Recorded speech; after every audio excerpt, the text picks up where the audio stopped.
You might recognize today's guest from the 2014 HBO series Looking, which broke countless barriers for the LGBTQ+ community.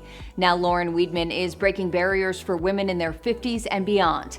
Lauren's one-woman show, Blows, explores what happens in the second half of a woman's life and tackles topics that society tends to shy away from. Lauren's opening up about the inspiration behind her new endeavor. This is Advocate Now.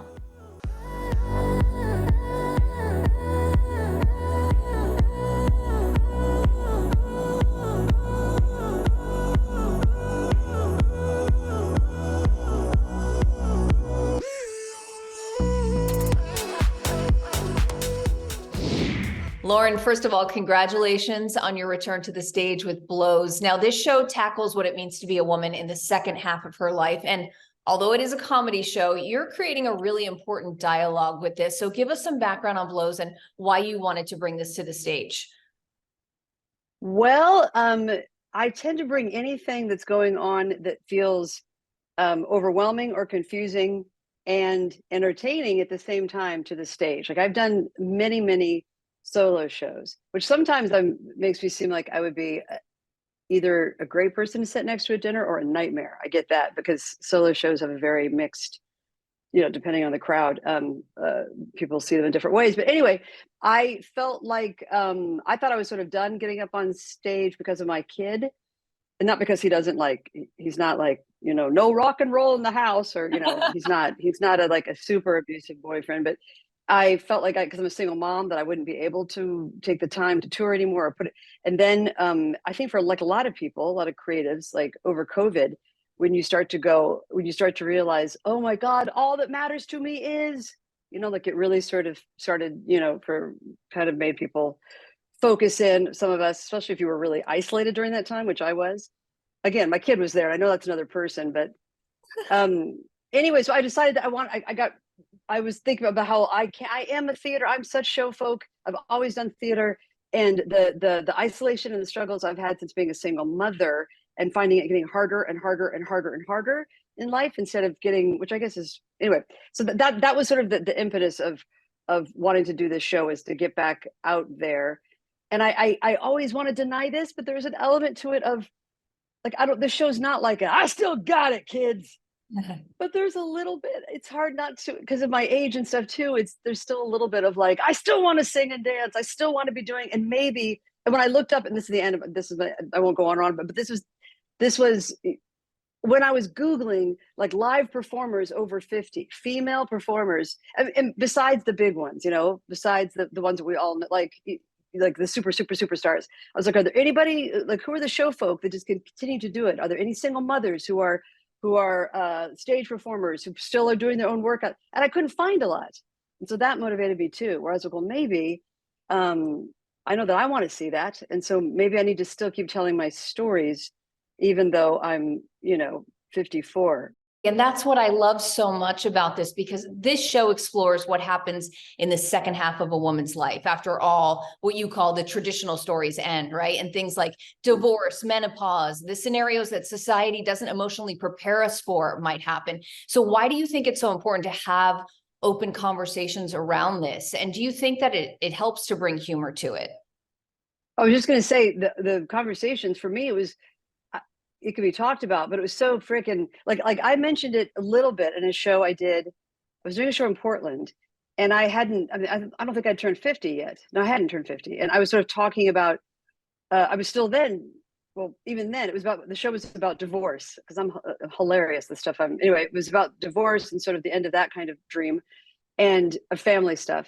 And in the show, I made a joke about, I can already feel sand pouring out of me. Like I made a little joke about sand coming out of and then I got an email from somebody who came to see the show, who was like, I'm a woman in my 50s. It was very earnest and very that was how offended she was that I was making a joke about. She's like, we are postmenopausal women. My friends and I who came to see the show, we are moist ladies who are having a dewy, moist sexual, and as she was describing it, I was like, oh.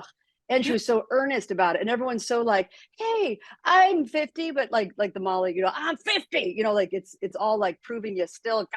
And it all seems so dreary and so boring. And so immediately made me, again, not want to have the conversation just because it seemed boring to me. Where I was like, I don't want to hear about that. I don't want everyone to be like, no, I'm still sexual. Like, well, that's fine. Keep it to yourself.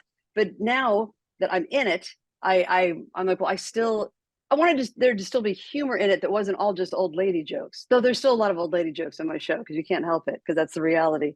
Part of the show is scripted. The rest is just you creating as you go. I mean, is that nerve-wracking to go into it, not even truly knowing what's going to end up happening on stage?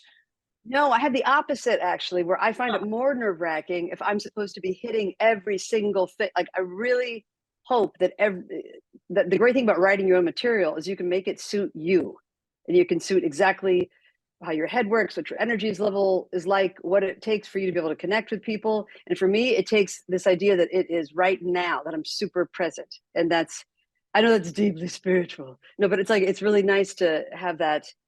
I mean, when I've seen people that I like, Eddie Izzard, like when I used to see his stuff, and it was so clear, his stuff was improv, and you could feel like it just has a charge to it that's so present, that's has a like truth. It feels like a different truth, even if even if what was scripted is true, it just feels so different to me when it's a little when it's live. So I like the idea that there are all these points of the show that are completely different every night, and I want to think I'm going to learn something every night. In addition to, your work in theater and on stage, you're an award-winning actress. We've seen you in shows like Abbott Elementary, Hacks, not to mention Arrested Development, The Daily Show. And I want to ask you about your time on the HBO series Looking, because it's been almost a decade since HBO announced that show. And at the time, it was being called the gay version of Sex and the City. Had that show continued, how do you think it would be perceived today? Because at the time, there was really a lack of queer representation on TV.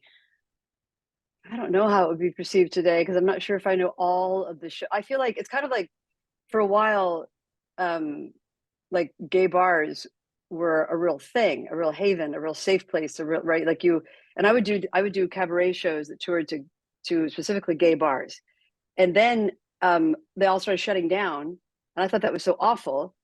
And this is not that long ago. It's probably like 9 years ago. Like I'd say half of the bars that I went to were shutting, and people are like, "Well, the reason is because we don't need those gay bars. Every bar could be a gay bar. But we're all welcome everywhere." And then that started to shift it, right? That's become not the truth anymore.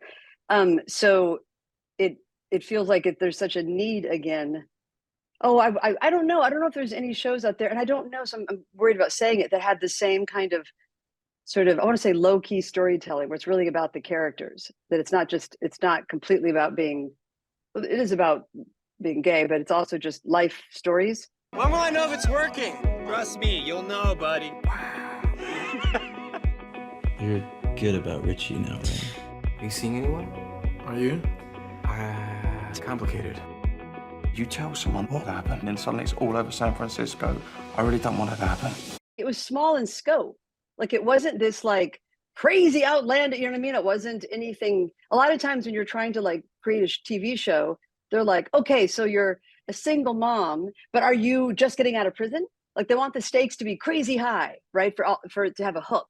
And this was just like, these are boys looking for love in San Francisco. Stop. That's it. And their lives. To me, that's so nice and so comforting and so sweet and so great for somebody in Iowa, still closeted. And even now we're back to that feeling of like being scared, being able to just watch people live their lives out there and think there's a place where you could have just friends who are gay and you could just have some romance, have some fights, have just a normal life like everyone else is having, and their ups and downs of their lives, and that it seems like it's important again. You are definitely helping to create a shift with Blows, and we appreciate that. Everyone needs to check out Blows if you're able to, and we look forward to more projects that you have coming up. Thank you so much for talking with us. Thanks for talking with me. Thanks. I'm Sonia Baghdadi. Thanks for watching and advocating. For more stories and content like this, visit advocate.com and advocatechannel.com.